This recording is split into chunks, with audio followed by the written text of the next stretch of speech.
What's good? It's Woog. I just wanted to give my immediate reactions to these high profile and high stakes fights. I want to definitely cover Errol Spence's TKO win. 10th round TKO over Yordenis Ugas. We're going to talk a little bit about Conor Benn's second round knockout of Chris Van Heerden. We're going to talk about Stanionis' split decision win over Butaev. And then we're going to talk a little bit about Cruz's 5th round TKO over Yorki's Gamboa. But we obviously have to start with Errol Spence's win over Yordenis Ugas. You know, I gave Ugas the first round, and I gave him the 6th round. That was the round where he, knocked the mouthpiece out, and then Errol Spence. There's a lot of, there are different ways of interpreting that particular moment, but we'll get into that. But man, Errol Spence Jr. just stopped Yordenis Ugas, and by all indications, I mean, at least in terms of what they're saying and then what they're saying on social media, it looks like we are finally going to get Errol Spence Jr. versus Terrence Crawford for all 4 of the welterweight belts. And, as much as it matters that you have a fight that's a battle for undisputed, it kind of feels like the belts are almost secondary to like the legacy and what else is at stake between these two fighters. This is kind of going to define who is the preeminent, talent at around welterweight for that generation, for that era. And the fact that they are both still undefeated just kind of adds to that. Like the closest parallel I can think of is when, Oscar De La Hoya and Felix Trinidad fought. And, Terrence Crawford and Errol Spence Jr. are still undefeated, and not through any, just super careful matchmaking and avoidance of fighting any of the tough fighters. Like now they have both fought, multiple, A-level fighters, and anytime they've taken to the ring, they have come out on top. But the fight itself between Spence and Ugas, it was kind of interesting, man, because Errol Spence Jr., I feel like his reputation of his style has kind of evolved over the years. He was kind of seen to be like a patient hunter, right? Where he's looking to trap his opponent, do a lot of damage to the body, work behind the right jab, being a southpaw, never being like a super snappy, fast puncher necessarily.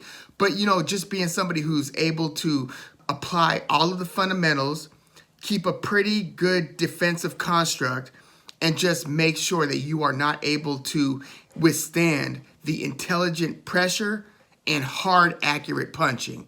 And then we saw the Errol Spence versus Mikey Garcia fight where he showed us that he, had multiple gears and a much more sophisticated set of tools than we were even aware of. And that was the fight where he more or less kind of boxed on the back foot a little bit more and used the jab as not only like a setup weapon, but the primary weapon. I mean, he's always doing creative things with his lead right hand. And he kind of developed that and continued to evolve that into what I kind of saw by the time he returned from the car accident to beat Danny Garcia, looked at his right hand as being one of the best weapons in all of boxing, but not for the same reasons that a Deontay Wilder right hand is a special weapon, but it was in the utility of the lead hand because of how he kind of guides opponents in certain cases, or he'll probe with the hand and then pop the hand, just doing a lot of different types of glove control and measuring. And he's always just doing something with that active right hand, even if it is, setting up the angle so then he could throw a scooping left kind of hookish uppercut, just, one of those scooping shots to the body. But Errol Spence, you've had to kind of reevaluate his skill set, fight over fight.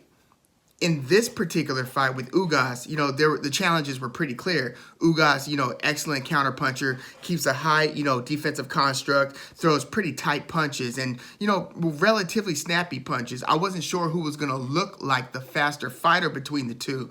And, in the second and third round, I was thinking, damn, this is about to be pretty interesting because it looks like Ugas is throwing about as quickly as Errol Spence. And by the way, the first and the 6th, those were the only 2 rounds that I had clear for Ugas. There were a couple other swing rounds, but those are the only ones that I could confidently give to Ugas. The question for me was, is Ugas going to fall into too complacent and patient a lull where it looks like Spence is going to be dispensing with more activity and Ugas was going to be looking for those counter-punching opportunities and was going to find many, but not as many of those opportunities as Errol Spence would find in either popping him with a straight left hand, kind of scraping him to the body, or just doing more that's left unanswered than Ugas is able to do to convincingly win in exchange. And I thought that over time, the fact that Ugas is 35 years old and the fact that, let's be clear, Errol Spence is just absolute world class. Not to say that Ugas isn't, but we know what Errol Spence is capable of when he's at his absolute best. I just really wanted to see how these two styles were going to clash, and if the person who was seemingly the slightly better fighter was going to be able to prove that on a night, after a long layoff, the second of two, back-to-back pretty long layoffs. Not the same type of layoff, but, just that type of inactivity from actually fighting an actual fight. And by the third and fourth round, I was just in awe of a couple things, really. Errol Spence's volume. Like, I felt like he was going to be the more voluminous puncher, but I didn't think that he was going to be throwing in the high 70s to over 110 punches a round. Like, 60 punches, 73 punches in the first, 60 in the second, 94 in the third, 87 in the fourth, 72 in the fifth. These are attempts. 79 in the sixth, 97 in the seventh, 110 in the eighth. Look, I know that he gets active with the punches, but again, I didn't think it was just going to be that torrential downpour. I thought that if anything, Ugas' style was going to make Spence more reluctant to just, freely let his hands go. And I thought that there were going to be more periods of inactivity in this fight. But this ended up being an extremely exciting, action-packed fight because no, Ugas wasn't waiting. And no, Spence wasn't waiting for the perfect opportunity to try to throw an unanswered punch. I was surprised at how much Errol Spence was actually getting hit by Ugas's straight right hand, or kind of a sort of a looping right hand. It just seemed like he couldn't miss, and I'm wondering at a certain point, like, is Spence not seeing this right hand? Like, he looks like he should, Spence is really good about getting a hand up, and you can even see Spence when the guy's not throwing punches. Once Spence gets one hand up, sometimes you'll see him do one of these, like he's actually anticipating the punch pattern to where, it almost feels like he could do it in his sleep, and he just kind of knows based on like what he's sensing in the other guy's like shoulders and positioning, okay, he's about to throw a this. Like, you saw Spence doing that, but even sometimes when he would get the hand up, the punch would come around the guard and still catch Spence, or he would just miss getting the hand up altogether and just eat another Ugas right hand. And I'm just thinking, he can't keep on taking those. But for everything that he was taking, he was giving that much more, and he was giving to the body. I mean, just the volume to the body was something to behold. Another interesting note on this one was how inaccurate both of their jabs were. Like, we know that, this was righty versus southpaw, so there was going to be the possibility that this wasn't going to be the most jab-heavy effort from Errol Spence. But the fact that they were both landing in the 7-point-something% of their jabs just shows you that, no, they more or less had that blocked or just avoided. Again, Errol Spence landed 7.8% of his jabs to Ugas, and Ugas landed even slightly less, 7.3% of his jabs on Errol Spence. But I thought Spence started winning the rounds, and then in the sixth round, there was the moment where he got his mouthpiece knocked out. But if you recall, the moment before he got his mouthpiece knocked out, because everybody kept replaying the knocking out of the mouthpiece, which was confusing because you would think that being the veteran that Spence is, he would know better than to turn his back and to look for his mouthpiece. So I was wondering, damn, is he hurt? How badly is he hurt? And is he doing one of these things where he's so hurt that he's basically, Mike Tyson was checking for his mouthpiece after Buster Douglas, landed the fight finishing knockout. And I was just thinking, like, is Spence so dazed that he's a little bit irresponsible in not protecting himself at all times and just doing things that are totally out of character? But Spence, after the fight, said that he thought that referee called time, paused the action, which, didn't appear to be the case, but Spence said that that's why he turned his head to look for his mouthpiece. But if you recall, the moment before that punch that knocked the mouthpiece out, Errol Spence, like, his knees kind of like dropped, and I wasn't sure if he voluntarily like actually dipped, like to get a different angle and just dip that low where it just looked way lower than his other dips, or if something happened, either he stepped wrong or he got hit and that caused him to dip. I wasn't sure. But this, if I recall correctly, happened just a few seconds before he got his mouthpiece knocked out. So then after seeing and being confused by what was that dip, and then seeing the mouthpiece get knocked out, and then see him turn his head and look for the mouthpiece, and then get hit 2-3 more times, and then back touch the ropes. In real time, it looked like a pretty treacherous sequence. Like, whoa, what are we getting here? Is Spence like really that out of it? I'm still not sure entirely what to make of it. I thought that even when he bounced against the ropes and he kind of did the, the hop step to recollect himself, I thought that it was like his back looked like it was one of those like, whoa, when he was kind of stepping back into position. I wasn't entirely sure, but from that point on, more or less, I had him winning all the rounds because shortly after that, he landed another straight left hand and then more and more of the right hooks, both to the body and up top, that you started seeing more and more of a reaction from Ugas. And you started kind of seeing these reactions early where Ugas would do the high guard and you're wondering, or at least I'm wondering, is he trying to get Spence to just punch himself out? Or is he really bothered to the point where he can't really throw back in this moment? I started seeing Ugas, for all the offense that he was able to land on Errol Spence with those hard power shots, right hands and so forth, and some body shots of his own. He did some good work to the body. It ended up being like, by the second, then third, fourth, fifth round, a phone booth style fight where it just seemed like super high octane action. And this wasn't as much of a distance fight, a sweet science, high speed chess match style fight. It became a dog fight relative. I wasn't totally expecting that. But for all the offense that's Ugas was landing, you started seeing, Spence's punches start taking a toll on Ugas. And sometimes in these high profile fights, you start thinking like, oh, is the A side hurt? Is the A side hurt? But the truth is, like, the A side is also doling out a ton of punishment, and you kind of take for granted the durability of these fighters. So it wasn't factoring in for me, like, is Ugas getting like hurt to where he might not be able to make it the distance? Because I thought that this was going to be a distance fight. I thought Spence was going to win like a 116 to 112 on the scorecard type fight. That wasn't the case here. Like, you look at the referee scorecards, they were either giving it to Spence, I think 7 rounds to 2, which was kind of the general trend. And then I think one might have had it 8 to 1, something like that. But this wasn't like a 50-50 round, swing round, followed by swing round, followed by swing round. Like, Spence was winning most of these rounds, but he was also hurting Ugas visibly to where you started seeing the smile from Ugas. You started seeing Ugas back up. You started seeing Ugas kind of buy some time or just kind of stand there in the pocket with his high guard, clearly seeing that these uppercuts and hooks are getting through the high guard. And again, that made me wonder, is he doing this to get Spence to punch himself out? But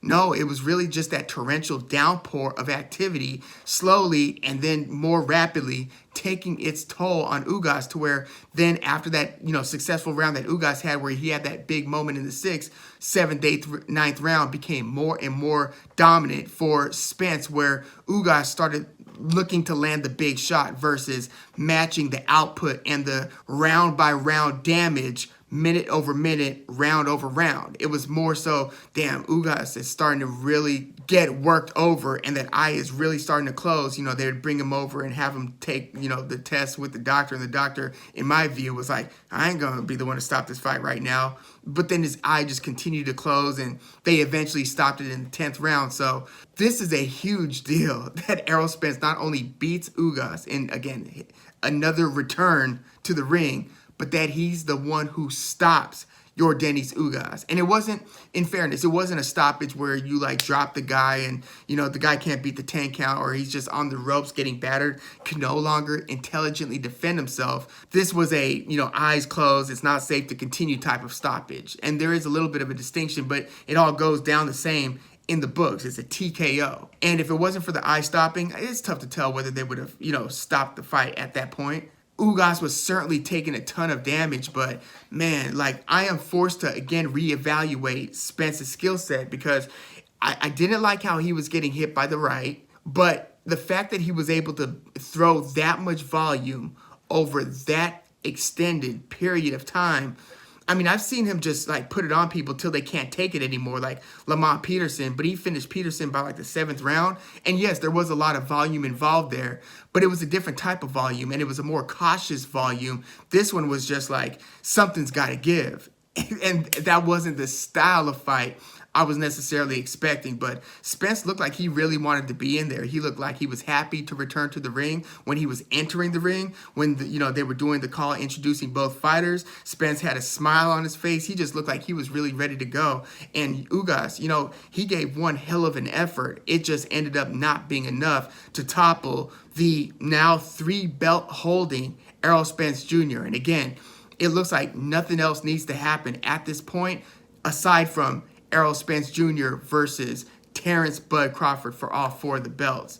So, 1, I hope they make that fight. 2, I can't wait to, do multiple videos analyzing and trying to break down and, kind of style assess what might go down between Errol Spence and Terrence Crawford. Again, Spence was getting hit pretty cleanly, but I don't know who can withstand the type of pressure that Spence was applying to Yordenis Ugas. That was some next level stuff. Again, this wasn't the most technical I'd seen Errol Spence, but he was also in there operating against a very technical and experienced fighter in Yordenis Ugas. So it's tough to, really assess whether this was some sort of degradation in Errol Spence's defense. Was he just fighting like a better fighter than he's, accustomed to fighting? Hats off to Errol Spence Jr. To say that he outdid himself results-wise, I mean, damn, yeah. You would have to say that. Stopping Yordenis Ugas, and yes, this wasn't the cleanest fight. It got pretty muddy in there, and Errol Spence took his share of damage, troublesome share of damage. And I saw a tweet come out from Andre Ward that said, this went over a lot of people's heads, but Errol Spence said something about, having a couple fights left. And then he said, this is fight 1 of 2. So Andre Ward seems to think that Errol Spence isn't going to be fighting a ton longer. And I wouldn't be totally surprised if he doesn't fight more than another 1 or 2 times. I mean, what is he going to do? Just take on the next wave of awesome welterweights that are emerging, or go to 154 and try to become, a multi-division champion? I mean, that would be the one thing that Errol Spence hasn't done. You have certain fighters that more or less stick to their division for almost the duration of their whole career.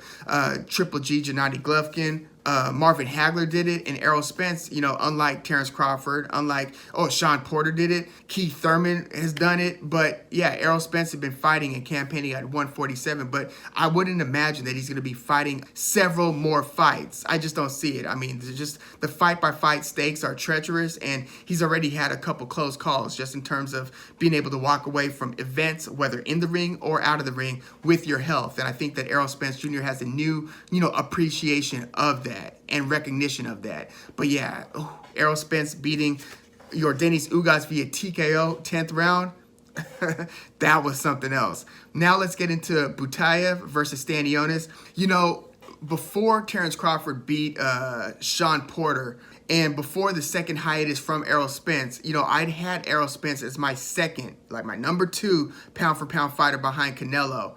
Pretty soon, hopefully, we won't have to guess at this, where to rank him versus Terrence Crawford. Finally, that will hopefully be settled, but it's hard to keep Errol Spence out of the top 2 or 3 pound-for-pound in the sport. An undefeated fighter in the best division, or at least one of the best divisions, who's now had wins over Sean Porter, Kell Brook, and we're talking near prime Kell Brook, if not prime, near prime Kell Brook. It was after the Triple G loss. Mikey Garcia, Danny Garcia, and then, Chris Algieri, Lamont Peterson, another good win, and now stopping Yordenis Ugas right after Yordenis Ugas defeats Manny Pacquiao. And yeah, Spence, the volume, and I just can't believe the energy output. To be able to fight with that type of step around and deploy. Spence has this innate ability to be so balanced that he just takes that one step back, is able to kind of pivot on the ball, and just immediately with his next punch and his next punch, throwing everything with so much leverage. He's able to just step back or kind of sidestep and take an angle, and then just get his body and his longer dimensions into these punches, these gut-wrenching punches. And he's able to do this in a way where he's not super happy footed. Like, he is very technically footed. He doesn't have the busiest feet, but he does have some of the most educated feet. And I feel like that's one of the more underrated aspects of Errol Spence's game. Like, it's not only the accuracy of the punching, and now we know that he just has a gas tank for days and is able to throw 80 punches around for 10 rounds, but it's the punch by punch, step by step balance where you're almost always in position to take that step back and turn and then throw another, power punch. And then you've got, one of the most educated lead hands as a southpaw, that right hand doing all of that activity. It's just a handful to deal with. And I can't wait for them to announce, hopefully, Errol Spence versus Terrence Crawford. But now let's get into the DAZN Matchroom card, and that was Conor Benn against Chris Van Heerden. This was one of the least exciting fights from Conor Benn in the last few, because recently he's fought Chris Algieri, Adrian Granados, Samuel Vargas. I think this much is clear with Conor Benn.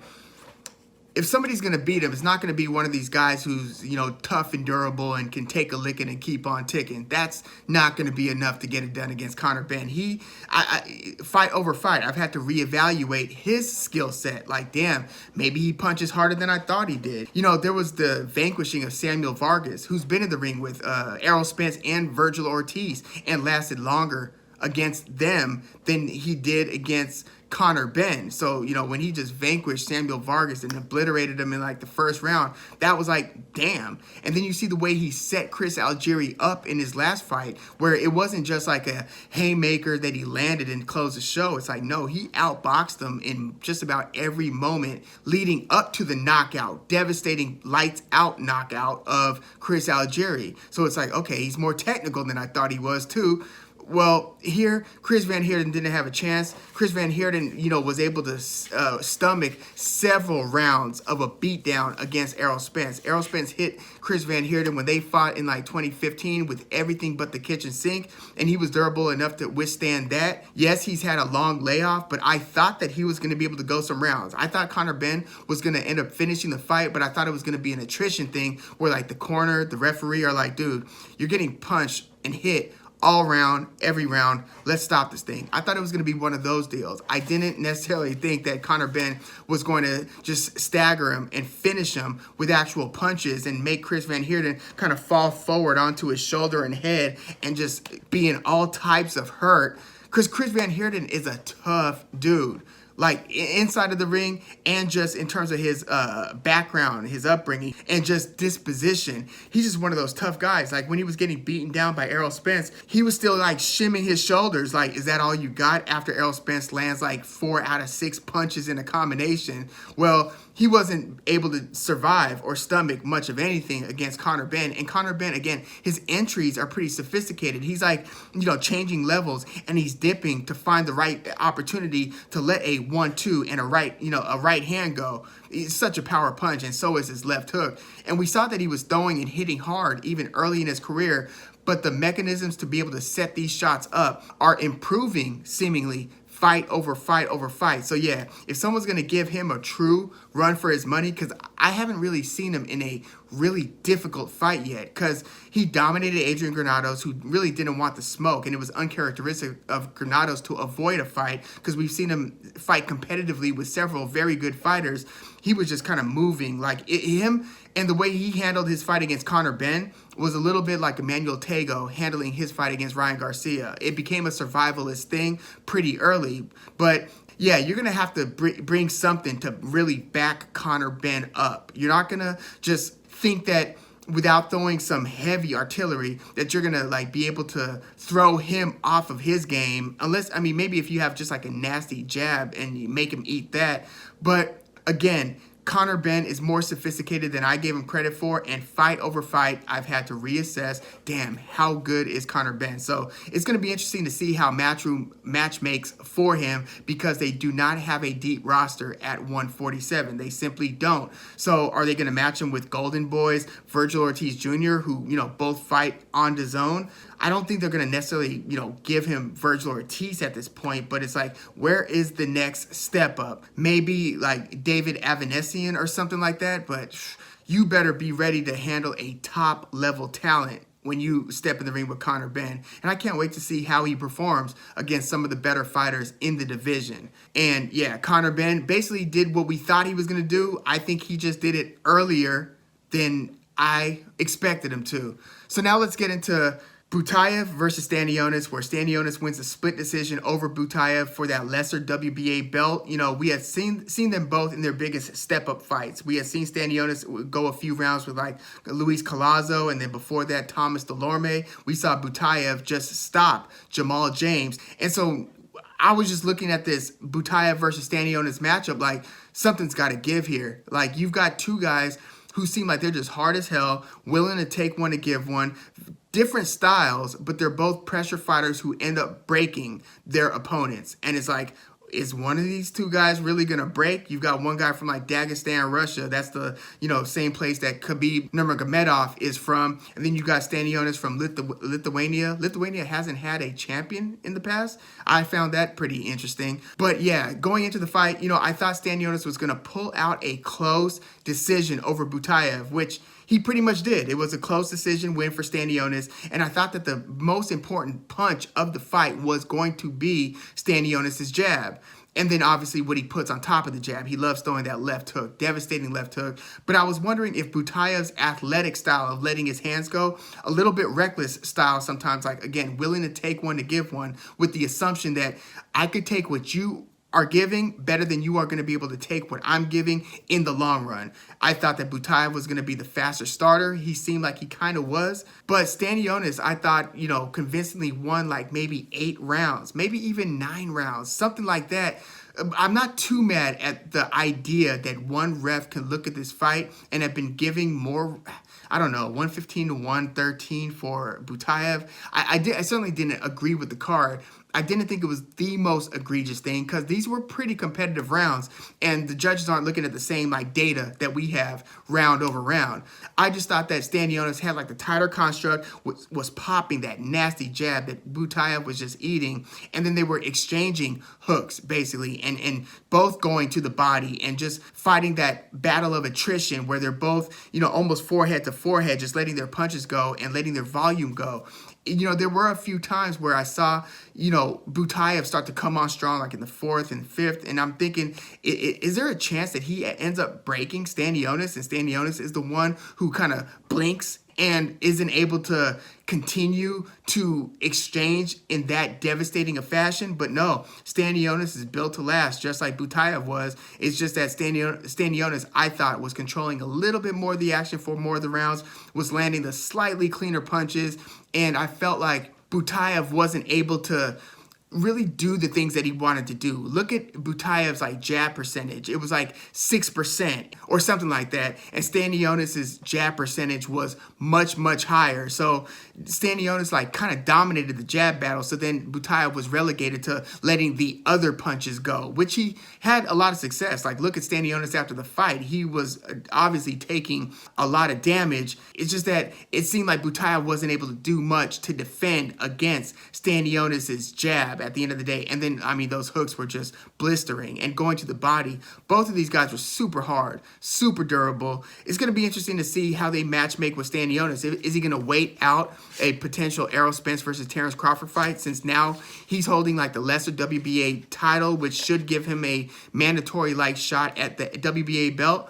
I feel like whoever wins between Spence and Terence Crawford, and again, I'm just hoping that a sanctioning body doesn't step in and say, guys, one of you guys have to fight our guy. I don't want to see any of that. I feel like they know that they should just stand down and let this business commence, and then you could start making your claim we got a mandatory for you. And I wouldn't imagine that the winner of Spence versus Crawford plans to defend all 4 of their belts. There's just no way. You're going to, once again, I think, have a fragmented belt situation at welterweight. And I think that that's when Stanionis is going to be able to step in and fight for an actual welterweight title. The question is, who are going to be the other guys who kind of meet him at that level? Is it going to be either Spence or Crawford defending whatever belt that they have if they're still holding the WBA strap? Or is it going to be one of these new emerging talents like a Jerron Boots Ennis or Virgil Ortiz Jr. if he's able to even stay at 147. We really don't know where he's going to fit in the landscape if he's able to even still make the weight based on the recent health issue and having to pull out of that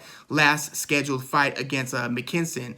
Pulled out pretty late in the build-up too. So yeah, it's going to be interesting to see how the future of 147 unfolds. But Stanionis, yeah, he was, in my opinion, the slightly better man that night against Butaev. Both of these guys were super tough nuts to crack. And now let's get into Cruz versus Yuriorkis Gamboa. Gamboa, the former featherweight title holder, won lesser belts in other divisions, but he was truly a featherweight champ. I think he unified 2 of the belts there as well.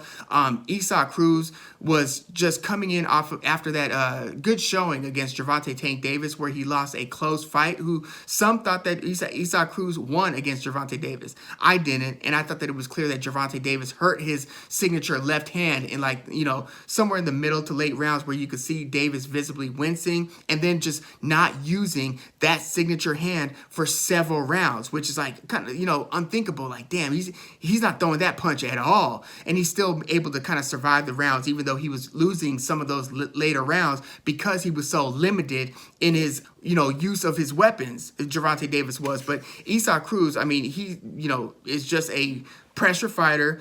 He's a short fighter for the division, as is Yuriorkis Gamboa. Fights even lower and is just looking to explode with shots, and he hurt Gamboa early and often. Gamboa, this is one of those situations where I kind of hope Gamboa retires after this fight, because the one chance Gamboa did have, I thought Cruz was going to win, but I thought that Gamboa was going to have enough skills and experience and survival techniques to make it out of the fight. Unless it started looking like Gamboa versus Robinson Castellanos, where he kind of sort of quit on his stool, and I thought he was going to retire back in 2017.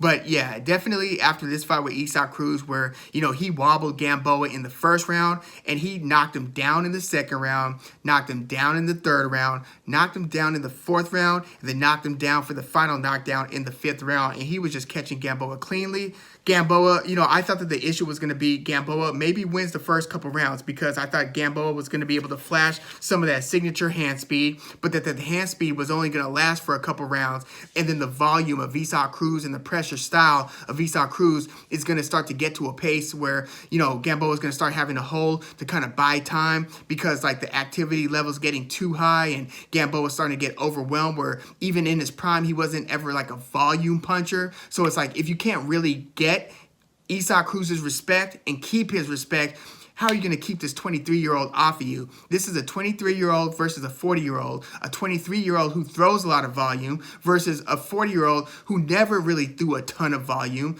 but he did flash, special hand speed, not good hand speed, but elite, rare type of punch-by-punch hand speed. That's what Gamboa had when he was at his best. And even in more recent years, sometimes when he would let his hands go, it would look close to the same speed of his, prime era.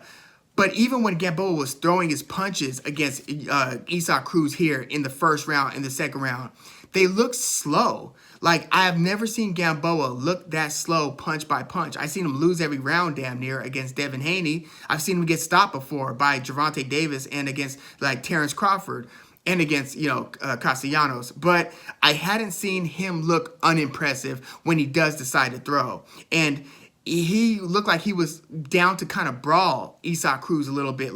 Okay, yeah, I just got knocked down, ate a couple from you. How about this? And then he'd throw a hard punch and sometimes kind of land. And he landed a few times against Cruz, but the way that he was responding to getting punched by Cruz, every time Cruz landed a significant power punch, you felt like it was only a matter of time. And it became clear, yeah, this one ain't going the distance. Again, I thought that he was going to be able to survive his way to a clear decision loss, and that Cruz was going to basically take over from the middle rounds onward, but mostly because Gamboa just cannot match the volume and starts visibly losing the rounds. But no, this was a different case. This was Gamboa gets hit by Cruz, Gamboa gets wobbled or goes down, gets hit by Cruz again, this time he goes down. And then it just never really settled into a comfortable flow for Gamboa. He was in trouble almost from the opening bell.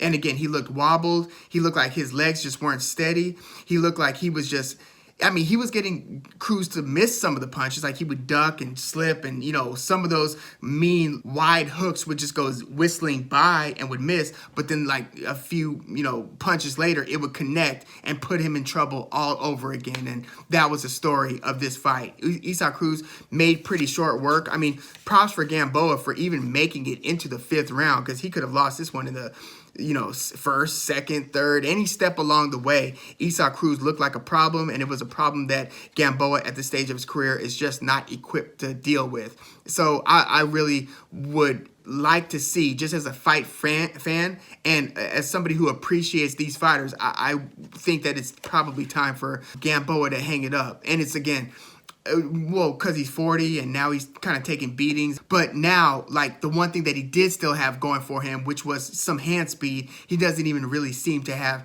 hand speed anymore. So it's like, what's the point? So yeah, Isaac Cruz is going to be interesting to see how they match make for him at 135, being that he's with PBC and they do not have a deep roster of 135 fighters. He's already fought Tank Davis. Chris Colbert just lost to Hector Garcia. And this is just one of the divisions that doesn't work well with PBC. So it's going to be interesting to see how creative they have to get Isaac Cruz in there with a worthy adversary who people will really want to see him in action with. I mean, we can be hopeful that they make cross-promotional efforts to put Isaac Cruz in there in some fights that matter against perhaps other top 10, top 12, top 15 lightweights. But it's just tough to picture that, just because that hasn't really been the MO for PBC or for most promoters to do a lot of cross-promotional activity, unfortunately. But we'll see how they match make for Isaac Cruz. Super young, and yeah, he handled business against Yuriorkis Gamboa, who it turned out really didn't have much business in the ring at this stage against Isaac Cruz. But yeah, let me know what you thought about at least these 4 fights or any other fights that you want to talk about. Let me know. Let me know what you thought about Spence's TKO over Yordenis Ugas. Wow. Conor Benn's destruction of Chris Van Heerden, 2nd round knockout. Stanionis' split decision win over Butaev, and Isaac Cruz's 5th round TKO over Yuriorkis Gamboa. Please like the video, subscribe to the channel if you are into the fight talk. I'm Woog. Thanks for tuning in.